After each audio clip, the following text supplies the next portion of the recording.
जाओ नागा युथ्स आरो सिआरपिनि गेजेराव दाङाबाजि जादों पुरा होलायनाय आरो एकदम दाङाबाजि माने फिउल डिपोट जायखौ जोङो इन्धननि भान्डार थावनि पेट्रलनि भान्डार जि जायगानिफ्राय जोङो डिस्ट्रिबिउट खालामनानै पेट्रलखौ जोङो राननानै हरो तो बै जायगायाव बे पेट्रल भान्डारखौ फिउल डिपोटनि जिथुनाखि इन्धन भान्डारखौ केन्द्र खालामनानै नागा युथ्स आरो सिआरपिनि गेजेराव होलायदों आरोना होलायां जादों नोंथांमोना एकदम मोनसे भिजुवेल दङ बे भिजुवेलखौ देखायनोसै आं भिडिअखौ नायलांदों जाओ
মূল কথা হল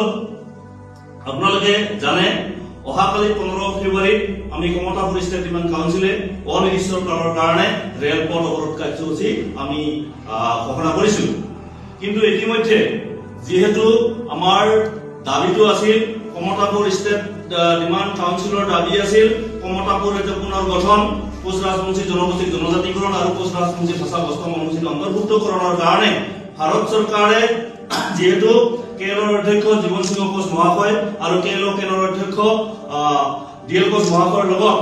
শান্তি চুক্তিৰ জৰিয়তে আমাৰ গোটেইবিলাক সমস্যা সমাধান কৰাৰ কাৰণে তেওঁলোকে আগবাঢ়ি আহিছে কিন্তু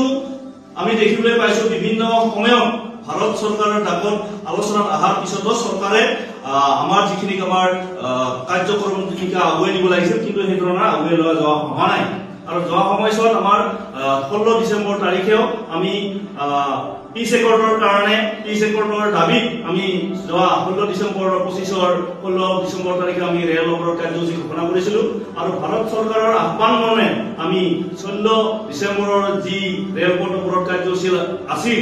যেহেতু তেওঁলোকে প্ৰস্তাৱ দিছিল যে এসপ্তাহৰ ভিতৰত জীবন সিংহ আৰু ডিএল কোচ মহাশয়ৰ লগত বৈঠক আৰম্ভ কৰিব সেয়ে আমি 16 ডিচেম্বৰত আমাৰ কাৰ্যসূচী স্থগিত ৰাখিছিলো আৰু সেই স্থগিত ৰখা কাৰ্যসূচীৰ পিছতে তেওঁলোকে দিল্লীত বৈঠকত মাতিছে আৰু বৈঠকত মাতাৰ পিছত যোৱা জানুৱাৰীৰ 28 আৰু 29 জানুৱাৰীত তেওঁলোকে আমাৰ কমতাপুৰী বা কোচ ৰাজবংশীসকলৰ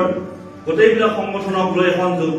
বৈঠক বহা কথা আছিল কিন্তু দুৰ্ভাগ্যজনকভাৱে সেই বৈঠকখনক আজিলৈ হৈ নুঠিল আৰু সেয়েহে আমি সমগ্ৰ কোচ কমতাপুৰী জনগণৰ দাবী